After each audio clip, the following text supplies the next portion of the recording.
If you're a leader or an aspiring leader in the business of lifelong learning, you're in the right place. I'm Celisa Steele. And I'm Jeff Cobb, and this is the Leading Learning Podcast.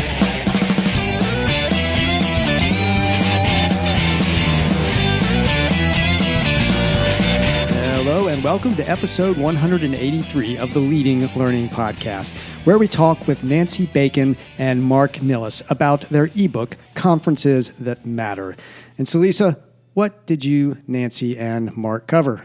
Well, Jeff, as you, of course, know, we've known Nancy and Mark for several years at this point, and they're both really thoughtful, they're both committed, they're both enthusiastic about providing learning that matters, learning that makes a difference. And the two of them teamed up to share what they believe it takes to create a Learningful conference. And Learningful is a word that Nancy uses in the interview, and I like it very much.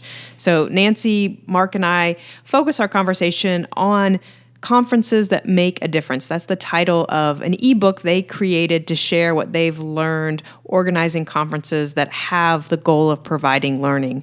We talk about conference strategy. We talk about presenter prep. We talk about the need for reflection time during conferences. And we also talk about how to help make the learning that happens at a conference stick after the conference is over. And for any listeners who are conference organizers, I definitely recommend the ebook. It's filled with really practical appendices, and it's a great mix of prescriptive suggestions along with examples of how to implement those suggestions that really may be applicable to your situation. Well, and of course, as it happens, Nancy and Mark actually met at Learning Technology Design, our virtual conference, so it's personally gratifying for us to see them partnering to create this ebook. We know them both also personally. They're very bright, insightful people. I always see them as really true, dedicated, lifelong learners themselves who always walk the walk. So I'm excited to hear what they have to say about this book and to dig into the book. So let's roll the interview with Mark Nilles and Nancy Bacon.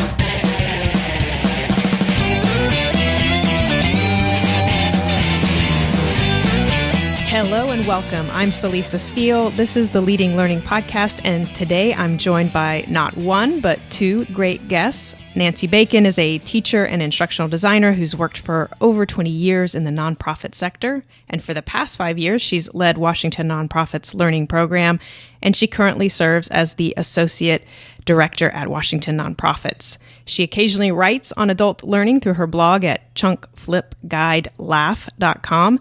Nancy, welcome to the Leading Learning Podcast. Thank you. I'm delighted to be here with you. And my second guest is Mark Nilles, currently the Director of Learning and Impact at Humentum.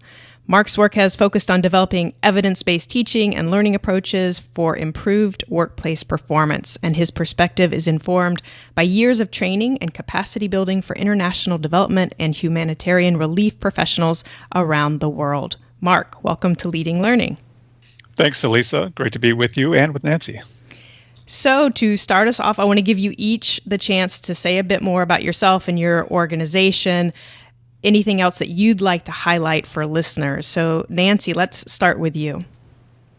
Yeah, well, as you mentioned, I'm an instructional designer and a teacher, and I think important to know about me is that I spent a lot of time in Washington leading trainings for nonprofit organizations. So at any time, I'll have a room with the food bank, the homeless shelter, the farm cooperative, youth programs, prison reform programs, anything like that. And these are the people doing the real work in our communities. And I think a lot about them and what it will take for them to be successful. They give me the accountability I need and certainly the motivation. So as I think about our topic today, conferences, I think a lot about how do I create a day that's really worth the time of these people that I see every day. Great. So a real focus on the learner. So Mark, now what else would you like for listeners to know about you and Humentum? Yeah, I come at this with a very similar perspective as Nancy.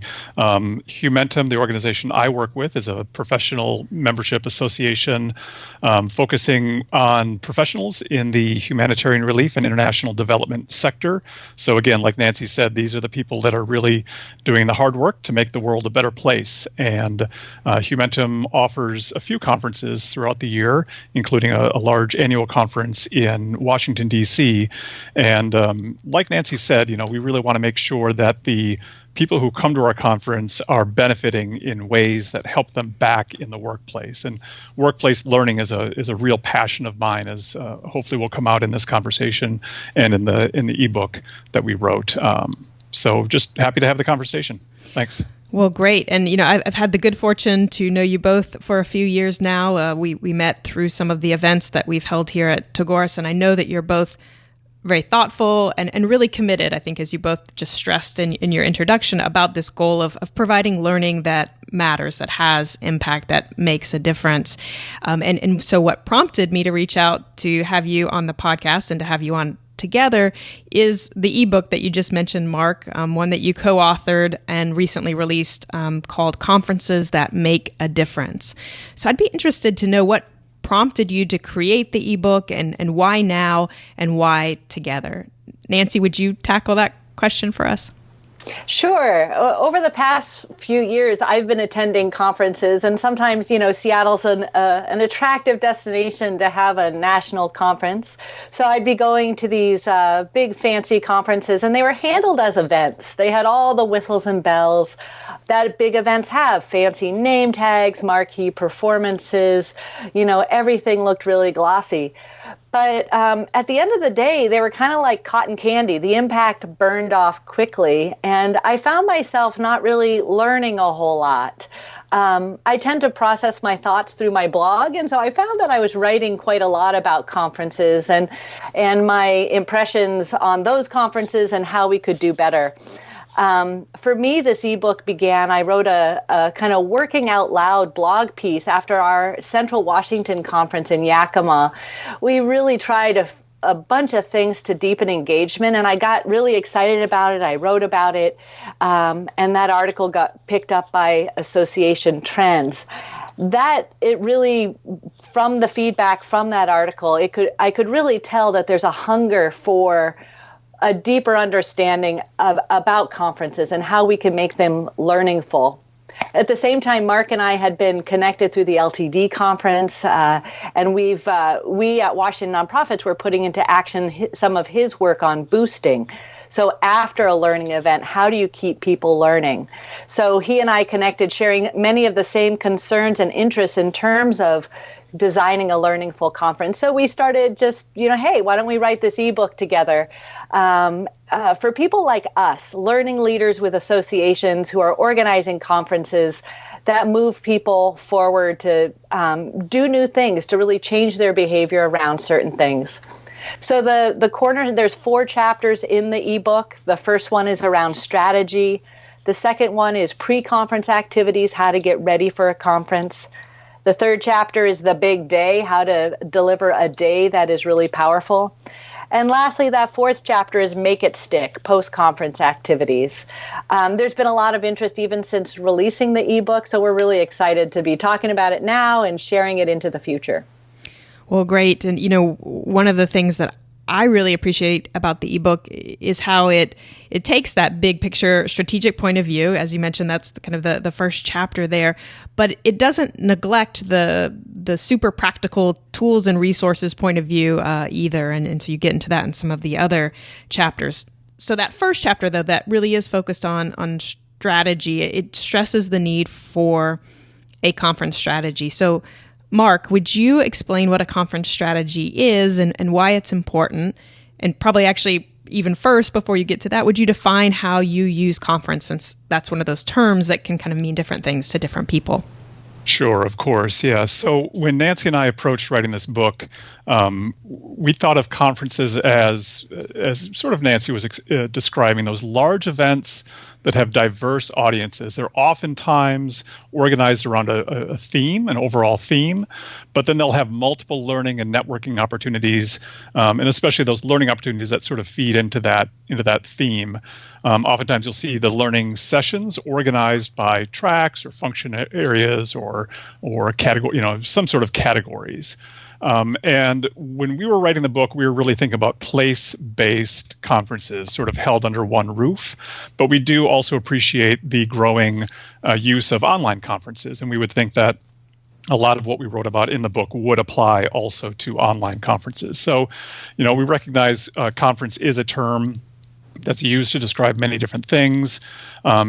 And there's other terms that are used to describe conferences. So some people call their convening an annual meeting or a forum or a summit, but sort of that, those elements that I was just going through are what we had in mind. And that is sort of in contrast to a discrete learning event or a course that has more of a very pointed sort of learning objective. So does that help in terms of the sort of how we were approaching the thought of what a conference is? Absolutely. I think that's a great perspective. And one of the differences that jumps to my mind from what you're explaining too is that you then have people who are experiencing different aspects of the same conference, because not everyone will necessarily be in those same sessions they might be going through different tracks or different topics. Right. And that complexity offers a lot of opportunity, but it also does offer challenges. And I hope that in the book we address some of those challenges. But one of the things that does help address that complexity is strategy. So getting into the second part of the question, to me, the strategy is, maybe this isn't a very good textbook definition of strategy, but it's a framework really that guides goal setting, prioritization, planning. And I think why it's important is that it allows for both alignment and it supports good decision making. So just to kind of drill down on those two concepts, especially as they relate to the conference strategy. So in terms of alignment, presumably most organizations have an overall organizational strategy, probably a multi-year strategy. And then within that, couched within that strategy or supporting that strategy is probably a strategy for the learning or the learning business or the learning function, right, within the organization. So likewise, your conference strategy should be supporting that learning function, we believe. That's what Nancy and I discuss in the book.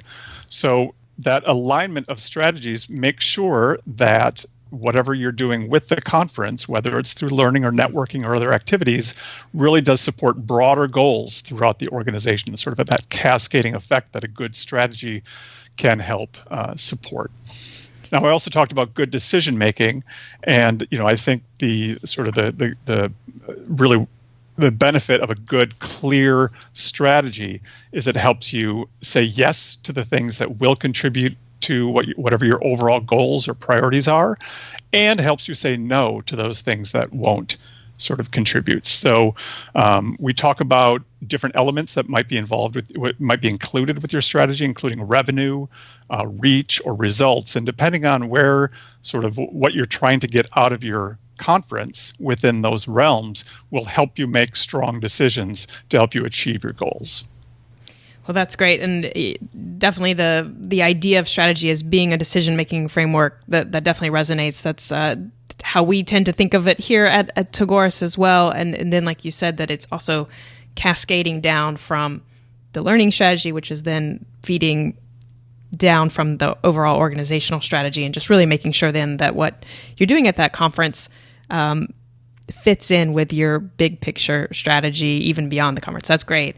And can I just add one more point to that alignment? If you get that alignment right within your organization, that means you can also leverage assets from your broader learning offerings at your annual conference. And it means that things that come out of your conference can feed back into your overall learning offering. That's great. So that alignment also supports that additional leveraging of assets and resources. That's a very good point. I like that. So now, once you have that strategy set and it's providing that alignment, it's giving you that ability to make those good decisions, there's still even more to do before the actual conference. And one of the pre-conference activities that you emphasize in the ebook is preparing the presenters.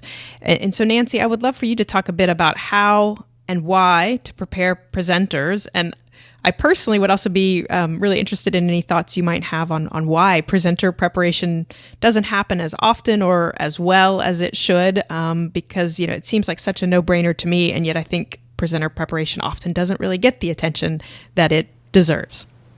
Yeah, I would agree with that. And yet this is really my favorite part of working on conferences. We put out a call for proposals. In our case, a committee selects the proposals that really resonate with them. And then that is really the heart of the conference. That's where the keynote speaker is inspirational and wonderful, but it's in those smaller groups where people find their people, they connect, they really deepen their learning on something. So this is really the heart of the conference. So I know for the first few years that I was running conferences, I was really hands-off with presenters. I didn't want to insult them by asking them to know more about their plan. I didn't want to bother them. These are busy people. I had this sense that they were doing us a favor, so I wanted to really respect their time. I was too busy organizing other aspects of the conference, and so we just let them kind of fly solo in presenting their presentations.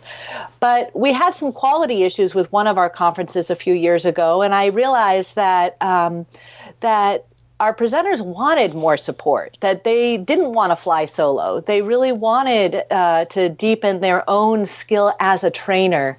And so with that, we had an entirely 180-degree shift in how we engage our presenters.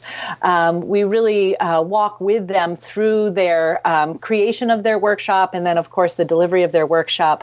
And what we have found is the quality has really strengthened, but we're also becoming much closer with our workshop presenters. We're seeing them as part of our community as opposed to outsiders who deliver something. So what have we started to do to prepare our speakers? We've implemented a pre-proposal webinar that lays out expectations. And that webinar is very clear on our learning philosophy, on how we want high levels of engagement in those workshops. And I would say the proposals we get now are better because of that pre-proposal webinar. We have workshop planning tools that are included in the ebook so that they can really plan their workshop around outcomes. So what's going to be different? What behavior change is going to happen because somebody sat with you for 75 minutes?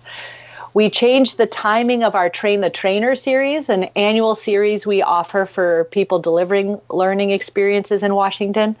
We moved it forward in the schedule so that our workshop presenters can attend the Train the Trainer series. And 3 of them did this year. It just ended last week. And so that means we're right away deepening the engagement of the trainers through that series. And then at least a month before the conference, I have one-on-one conversations with each and every presenter. We walk through the learning and engagement strategies, and if needed, we schedule a second one-on-one. I really want to make sure that they're getting the personalized support that they need. And what I've found is people are really excited to tell me what they have planned, and they often come to that conversation with questions. Then the final piece, of course, is the evaluation piece. So at the end of the conference, we ask people, what did you think about the workshops you attended? And then we turn that right back around to the workshop presenters. And again, a follow-up conversation is scheduled if one is needed. So we take a very hands-on approach to the whole process, and it's been a really wonderful way for us to deepen our connection to the presenters and strengthen their connection to the entire conference.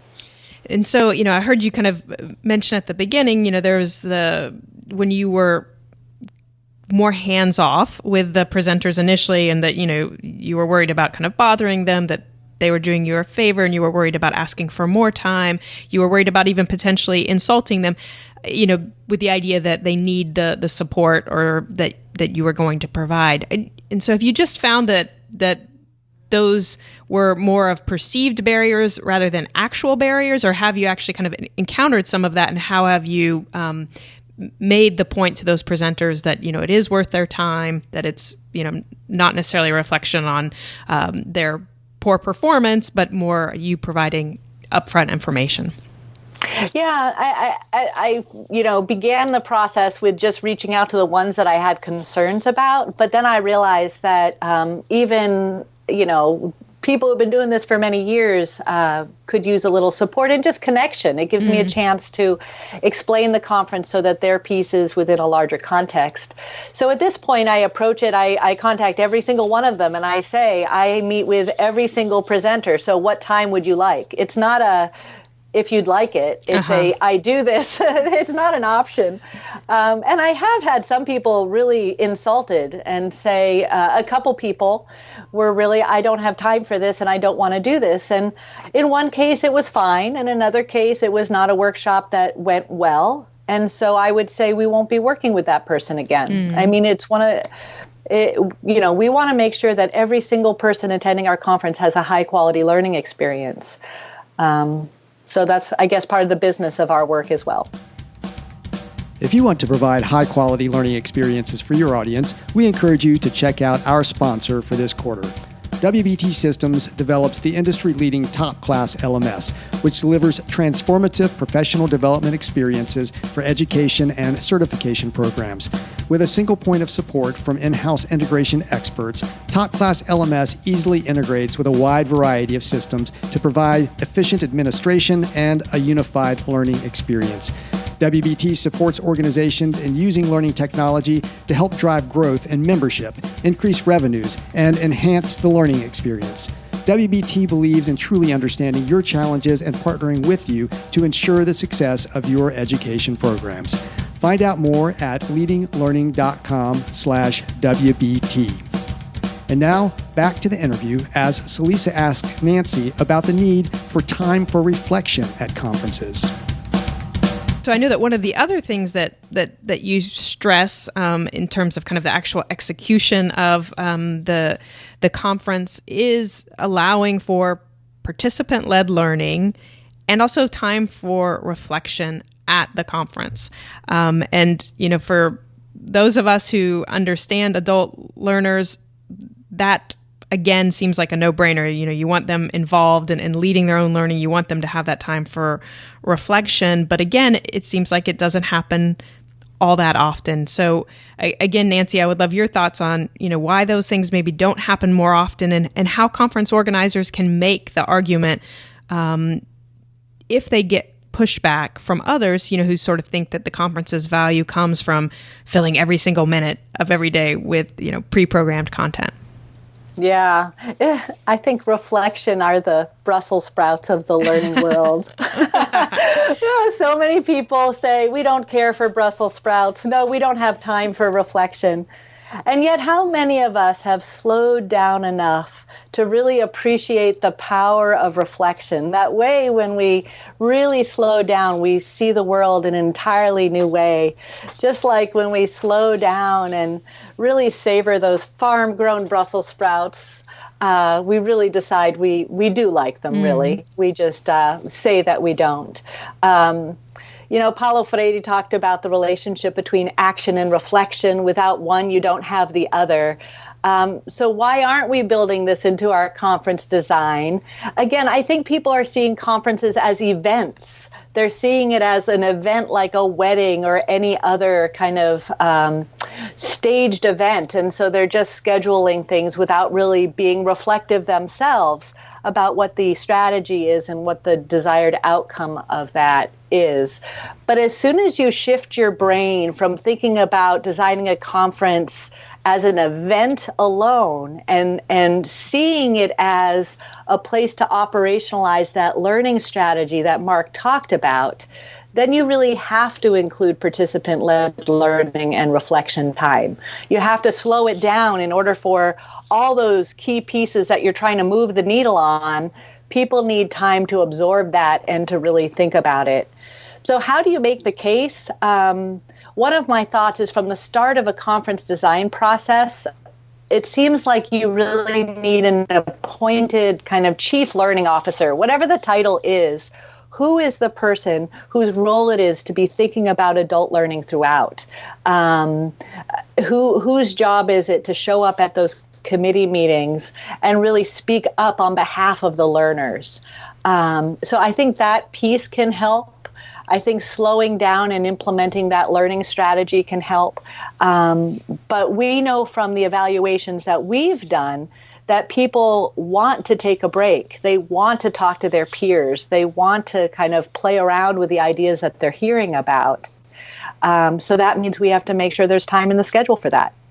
Well, that makes sense. As you pointed out, that going back to what your conference strategy is, and if it is a focus on learning, which is what you guys are focused on in the ebook, then it does make complete sense then that you need to pay attention to good adult learning principles, such as providing that time for reflection.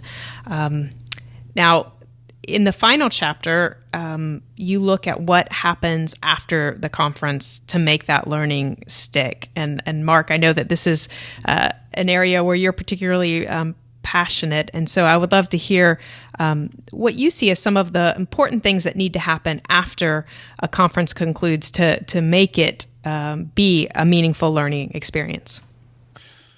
Well, I think building on what Nancy was saying, and just the mindset that you go into when you're planning your conference is really important. So, Nancy talked about ways to make the event itself more learningful, but I would argue that the event itself is not your last opportunity to support learning. So, sort of with this in mind, I came up with a couple of sort of turns of phrases that might help capture some thoughts around this. And one is, the conference isn't over when the conference is over.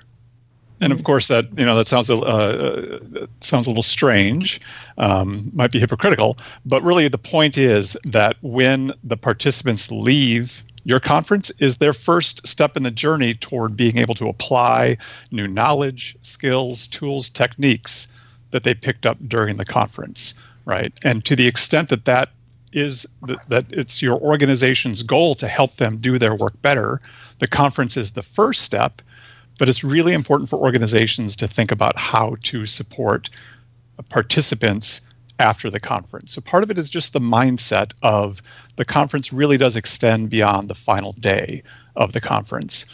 And then the other phrase, which is probably quite obvious and familiar to a lot of the people who listen to this podcast, and that is just that learning is a process, it's not an event. So the event is good, having an event, having a conference is good, but again, that's the first step of the process. So you're right, I'm very passionate about learning reinforcement, learning retention, so I could go on and on, but I'll just offer a few thoughts in terms of how you could execute, how an organization could execute on this sort of ongoing learning beyond the conference itself.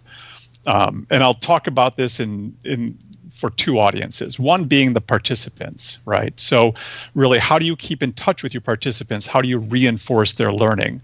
And one is sort of through, sort of traditional ways that you would be in touch with them and communicate with them for other reasons. Probably the way they heard about your conference was probably on your website or with an email or through social media. So you can use those same tools to continue the learning. You can take key points from some of the key sessions and help participants think about, sort of what was a tangible learning point? How is it important? Why is this important for participants to know or understand? How can participants use it in their work? And what results can it help them achieve? So you can share thoughts along those lines, answering those 4 questions, or even asking those questions using email, using discussion forums to the extent that you use discussion forums, using social media. Any way, I would argue, that you can prompt people to return to the material that was presented during the conference is valuable. Now, there are other things, and Nancy actually talked earlier about blogging. The fact that she, after attending conferences, would blog about her experience. That is a fantastic way for people to reflect, make the material that they heard during the conference their own, and talk about why it's important to them. how they can use it in the workplace and what results it can help them achieve. You can also ask your presenters, alongside developing their session, to write down a few notes that can be turned into a blog. A blog does not need to be a lot of extra work, and it can be done sort of alongside and parallel to the session development process. So those are just a few thoughts of sort of how to keep in touch with your participants sort of after the fact. Again, sort of messaging through email, or prompting discussion through a discussion forum, or through social media, or encouraging either your presenters and or your participants to blog about the event. And if you can give them that structure, those questions that I mentioned, those questions can help them really think about what they're taking away from the conference and how they can use it in the workplace. Now, that's the first audience to think about when you're thinking about supporting learning after the conference. The other audience is you and your team. You've just spent hundreds of hours planning, preparing, executing on a conference. You have learned a lot through that process. You've learned what is working well. You've learned probably some things that didn't work so well. You were probably inspired during the conference to do something new that hadn't occurred to you until you were in the moment. So it's really important for you and your team, after you deliver a conference, to take the time, and it's the same reflection that Nancy was just talking about that you want your participants to be able to do, you also need to do. Structured reflection among your team, opportunities to debrief or do after-action reviews to discuss, again, what went well, what needs to be improved, what new inspirations did we come up with during the conference. And then hopefully you're also thinking about recommended action steps, so you can incorporate that into the future planning, which likely will start, that planning for the next event will likely start within a couple of months of completion of your last conference. So those are just a few thoughts of making sure that you have the right mindset and some steps to put in place to support learning, not only for your participants, but for you and your team in executing a conference. I think that's a really good point, that it's not just about the participants, but about the learning business itself, that internal team, and making sure that you're learning as much as you can from that experience of putting on that conference. To help provide a good experience for your learners and for your internal team, you need good technology. We suggest you check out our sponsor for this quarter. Community Brands provides a suite of cloud-based software for organizations to engage and grow relationships with the individuals they serve, including association management software, learning management software, job board software, and event management software.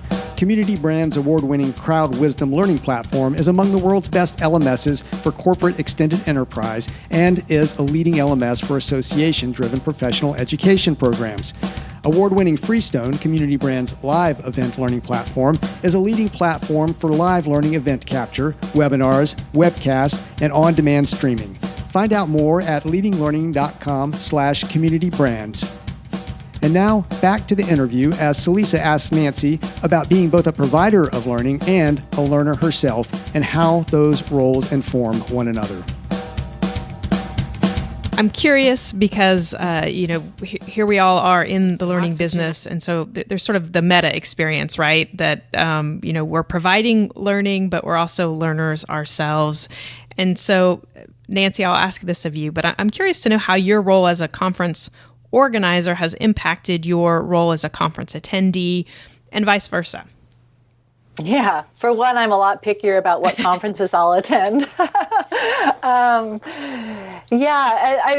think one of the most beautiful things of being a learning professional is to regularly put ourselves in a place of being a learner as well. I have such respect for the people who set aside their day to come out for the conferences I organize. I know they're really busy people. I've been in their shoes, not sure if I have time to go to this conference, and yet doing it anyway. So I think a lot about that empathy piece of I owe these people the kind of day that I would want for myself. And so that is very much a motivator as I go forward. And I'm certainly a lot more evangelical as I reach out to people who are running conferences that I'm a little nervous about. I've started to share out the ebook quite a lot with people who I think could benefit from a little bit of a deeper thinking on how they're running these conferences. Well, I like that idea that it's made you pickier, but we, like you said, we all have limited time and limited resources, and so making sure that the experiences that we do choose to attend as learners are going to be good investments, and then too, like you said, that you're focused in as a conference organizer is to make sure that you give those learners and those attendees sort of the same quality of learning experience and the same type of day that you would hope to get when you show up as a learner. So I like that perspective that sort of it's a virtuous cycle here of feeding on. So Mark, I have a question for you about, I know that you and Nancy set out to kind of share what you've learned through your years of experience as conference organizers, what you've actually tried and tested in the real world. But I'm curious if, as you went through the process of working with Nancy, if you perhaps discovered anything, unexpected, was there some serendipitous learning that happened as you wrote the ebook and worked on it? Great question. A couple of things come to mind as you ask the question. One is, Nancy, and I think it's coming across in this conversation, Nancy is really enthusiastic. And as we were collaborating, which was mostly over email, as we were collaborating on this, every email she sent to me, just really, that enthusiasm really kind of came through very clearly. And it really inspired me to want to continue working on the book and make the book as good as it could be. And, have the opportunities to have these sort of conversations. So I've tried to sort of implement that a bit, working with my colleagues and other people, and make sure that that enthusiasm and that energy really comes through. And then when it came to writing the ebook itself and really making sure that the content was what we wanted it to be, really just putting a really fine point on making sure the content of the book was practical and useful for practitioners.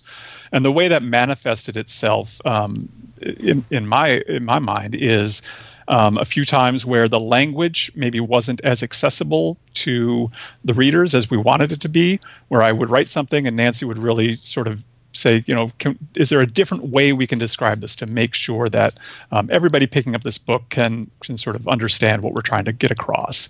Or another way was if I was sort of introducing or if we were talking about a concept or an idea, to make sure that we included an example of how you could apply that idea or concept. So not just sort of at an abstract level, but a real practical level of, this is what it could look like in practice. And then to an even finer point, and Nancy's already mentioned this, are templates and guides.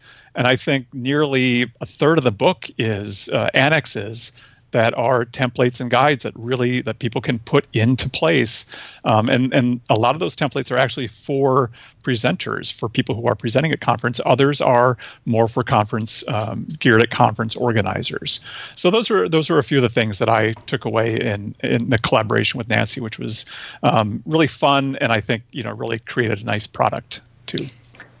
Well, yeah, Silly, can I jump in and just say we talk a lot about collaboration and peer accountability, and this was a really fun kind of happenstance. We didn't set out to create an ebook when we first got connected, but I have really appreciated the power of having a colleague in this work, that there's so many deep thinkers out there, and just I'm really grateful to LTD and to Chorus for kind of putting Mark and me in connection so that I could learn so much from him and from the shared work out there. So it's really been a kind of a meta learning experience around the power of the peer and having a partner in this work. Yeah, no, that's great. I think that this is a great example of peer learning and applied learning and all sorts of things that we often preach. And I think that the enthusiasm, Mark, that you were talking about, and then also to that emphasis on the practical and the useful really come across as I read the ebook. I really did appreciate, again, that you definitely talk big picture and talk about strategy, but you also get really practical about what that looks like, and you provide those tools and templates. So I think it's an excellent resource. And with this next to last question, we're actually going to switch away from the ebook, and I want to ask the question that we ask of all our guests on the podcast, which is, I'd like to hear about one of the most powerful learning experiences that you've been involved in as an adult since finishing your formal education. And I want to hear from both of you on this question. So, Mark, let's start with you. Yeah. Boy, this is, I've had a lot of great learning experience outside of formal education, as I'm sure we all have. But I think I'd have to point to my experience as a Peace Corps volunteer. I was a Peace Corps volunteer for 2 years in West Africa 20 years ago. And, when you talk about immersive experiential learning, you can't, you can't top that. I not only learned about a different culture, I learned a new language, but I also learned about problem solving with really restrained resources in a low resource environment. How do you solve problems? And then probably most importantly, I learned about myself, what I'm capable of, how I can make contributions. I think my Peace Corps experience is probably the thing that I really still reflect on. As I said, it was 20 years ago, but really, changed my life in a lot of ways. That's great. And Nancy, how about for you? What's been one of the most powerful learning experiences you've been involved in as an adult? Yeah, it is a great question. One that I won't mention now, but I wrote about was a pottery class I took where I almost landed in tears with clay all over the place. That was a really good experience. But the one I'm thinking about for this question is a leadership program I took about 3 years ago. It was really powerful for me, and it had the two elements we talk a lot about in adult learning: feedback and reflection. We talk a lot about how to give feedback, how to receive feedback, and I really experienced personally how hard it is to truly take feedback. It's hard, and it's made me a better deliverer of feedback and much more empathetic to how I'm bringing the emotional side of our work. I teach a lot of nonprofit board members, and it's pretty emotional work for them, and so it's given me a chance to deepen that side of the adult learning work. It's increased the empathy that you can have for your learners. Absolutely. So the final question is just, if listeners want to get the ebook, if they want to know more about your work and your organizations or connect with you, where should they go? Nancy, will you start us off on that one? Sure. Well, as you mentioned, I write occasionally when I have time on my blog, Chunk Flip Guide Laugh. A friend told me that people couldn't remember Chunk Flip Guide Laugh, so I actually have a new website with my name, nancybacon.com, and that'll get you to my blog if you can't remember those 4 words. And I know the ebook is there as well as on the Washington Nonprofits website. So those are a few ways to be in touch with me. Great. And Mark, how about for you? Yeah, I mean, obviously I'm on, LinkedIn, and I'm on Twitter at Mark_Nilles. I when I write blogs, they tend to appear on the Humentum website.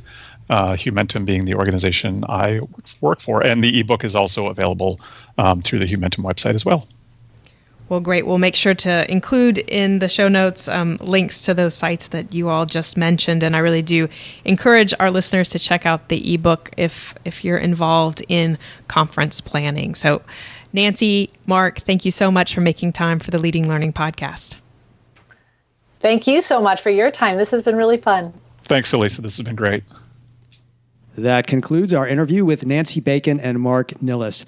To get show notes for this episode, go to leadinglearning.com/episode 183. And while you're there, you'll see various options for subscribing to the podcast. And if you're getting value out of what you hear, Jeff and I would be truly grateful if you would subscribe.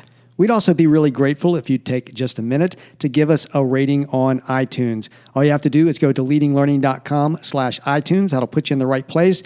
Or if you use another service for listening to podcasts, almost every service has some sort of reviews and ratings, and we'd appreciate it if you would go and give Leading Learning a review there. Celisa and I personally appreciate your ratings and reviews, but more importantly, those reviews and ratings play an important role in helping the podcast to show up when people search on content for Leading and Learning. And we'd be grateful if you would check out our sponsors for this quarter. Find out more about WBT Systems at leadinglearning.com/WBT.